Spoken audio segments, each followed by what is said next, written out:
จะเข้าวิสัยชีวิตบ่าសូមបងប្អូនមកចូលរួមជាមួយខ្ញុំបាទមុននឹងចូលរួមប្រធានបទសូមបងប្អូនជួយចុចអក្សរជាវឬ Subscribe ដើម្បីភ្ជាប់ទំនាក់ទំនងជាមួយគ្នាបាទចក្ខុវិស័យជីវិតបាទតើទស្សនៈមួយនេះប្រធានបទមួយនេះខ្ញុំចង់និយាយពីអ្វីបាទខ្ញុំសូមចូលរួមជាមួយបងប្អូនថាខ្ញុំតែងតែចូលរួមពីបញ្ហាជីវិតជាក់ស្ដែងណាបាទហើយខ្ញុំតែងតែ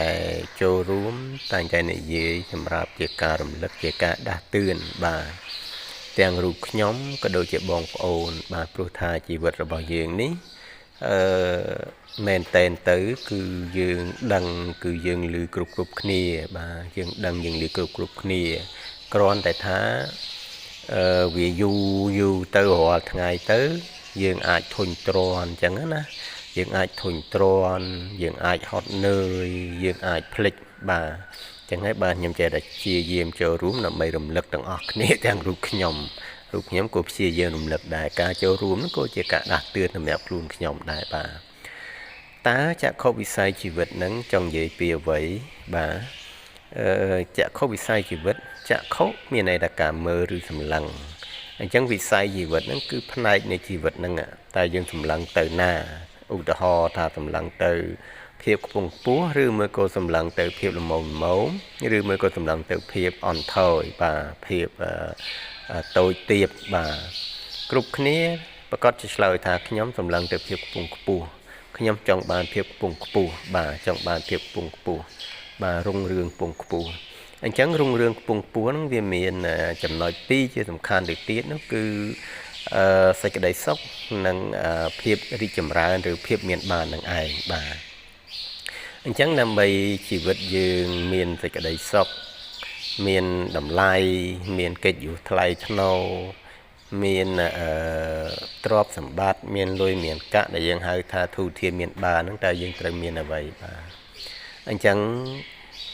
ខ្ញុំសូមចូលរួមនៅកត្តាដូចខាងក្រោមបាទកត្តាទី1គឺយើងត្រូវមានសេចក្តីសុខជារៀងរាល់ថ្ងៃណាដើម្បីមានសេចក្តីសុខជារៀងរាល់ថ្ងៃយើងត្រូវជៀសវាងចំនួនបាទរឿងសំខាន់គឺជៀសវាងចំនួនឲ្យបានបាទមិនថាចំនួនក្នុងគ្រួសារចំនួនខាងក្រៅគ្រួសារជាមួយអ្នកដទៃជាមួយអ្នកជិតខាងអីយើងព្យាយាមបាទយើងព្យាយាមពីព្រោះថាចំនួននេះវាជាភ្លើងដុតកំតិចនៅភាពរលូននៃជីវិតដុតកំតិចនៅគំនិតនៅចិត្តនៅសកម្មភាពការងារល្អទាំងពួងបាទដុតកំតិចតែម្ដងបើយើងមានចំនួនហើយយើងពិបាកនឹងអភិវឌ្ឍអ្វីគ្រប់យ៉ាងណាពិបាកនឹងធ្វើអ្វីគ្រប់យ៉ាងឲ្យល្អឲ្យប្រសើរណាស់បាទអញ្ចឹងហើយយើងត្រូវតែមានសេចក្តីសុខបាទជៀសវាងចំនួនហើយ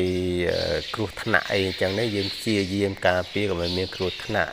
ដូចជាធ្វើដំណើរឆ្ងាយចិត្តអីចឹងណាបាទហើយមួយទៀតនោះគឺសុខភាពបាទសុខភាពនោះគឺយើងព្យាយាមហូប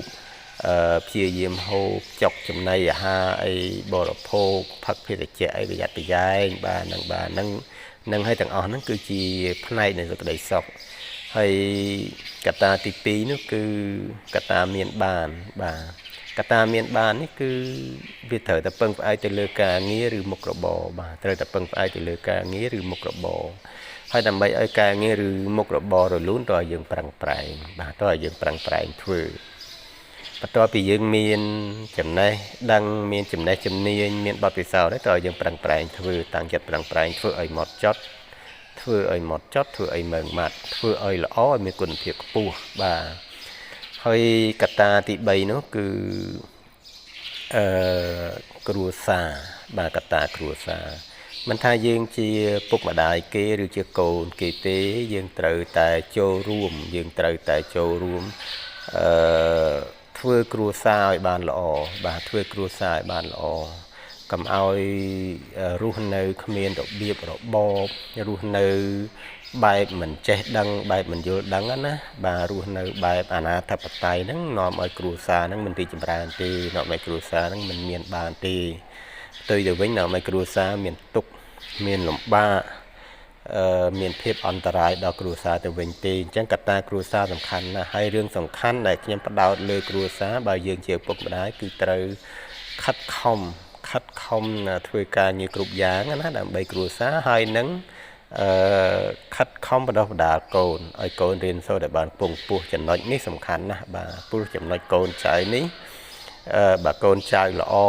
យើងមានហើយកូនចៅយើងល្អយើងកាន់តែមានយើងកាន់តែរុងរឿងយើងកាន់តែពងខ្ពស់ប៉ុន្តែបើយើងមានហើយកូនចៅមិនល្អទេថ្ងៃក្រោយយើងអាចធ្លាក់បាទយើងអាចធ្លាក់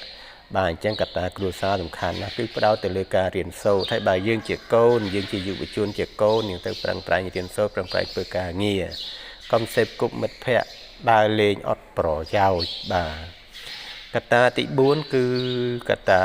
មិត្តភ័ក្តិឬសង្គមបាទកត្តាមិត្តភ័ក្តិឬសង្គមយើងត្រូវជ្រើសរើសបាទជ្រើសរើសមិត្តភ័ក្តិជ្រើសរើសមនុស្សក្នុងការរាប់អានយើងត្រូវជ្រើសរើសកុំចេះតែរាប់មនុស្សយ៉ាងម៉េចក៏រាប់មនុស្សមិនបានការក៏រាប់មនុស្សមិនចេះដឹងក៏រាប់មនុស្សប្រមាត់ពីលាវាសែគ្រឿងញៀនក៏រាប់មិនកើតទេកុំធ្វើខ្លួនអញ្ចឹងបាទយើងរាប់យើងស្និទ្ធស្នាលជាមួយតែមនុស្សល្អជាមួយតែមនុស្សចេះដឹងជាមួយតែមនុស្សឧស្សាហ៍ព្យាយាមមនុស្សបានការបាទប៉ុន្តែយើងក៏មិនត្រូវទៅបង្កើតចំនួនជាមួយមនុស្សដែលយើងមិនរាប់ដែរណាយើងគាត់នឹងញឹមទៅបាទអញ្ចឹងជាសរុបមកកត្តា4ហ្នឹងគឺគ្រប់គ្រងនៅចក្ខុវិស័យរបស់យើងកត្តាទាំង4ហ្នឹងបាទគឺកត្តាសុខសាន្តគ្មានចំនួនកត្តាមានបានដែលកើតចេញពីការងារឬមុខរបរកត្តាគ្រួសារដែលកើតចេញពីការសិក្សារៀនសូត្រអប់រំណែនាំនិងកត្តាមិត្តភ័ក្តិដែលកើតចេញពីការចេះមើលបាទអញ្ចឹងកត្តាទាំង4ហ្នឹងគឺជំរុញឬគ្រប់គ្រងចក្ខុវិស័យយើងបានខ្ពង់ខ្ពស់បាទដូច្នេះសូមបងប្អូនប្រឹងប្រែងព្យាយាមដើម្បីឲ្យចក្ខុវិស័យរបស់យើងបានដោយបំណងរបស់យើងដែលយើងចង់បានណាគឺខ្ពង់ខ្ពស់រុងរឿងមានន័យថាមានតម្លៃនិងមានបានបាទអញ្ចឹងសូមអរគុណ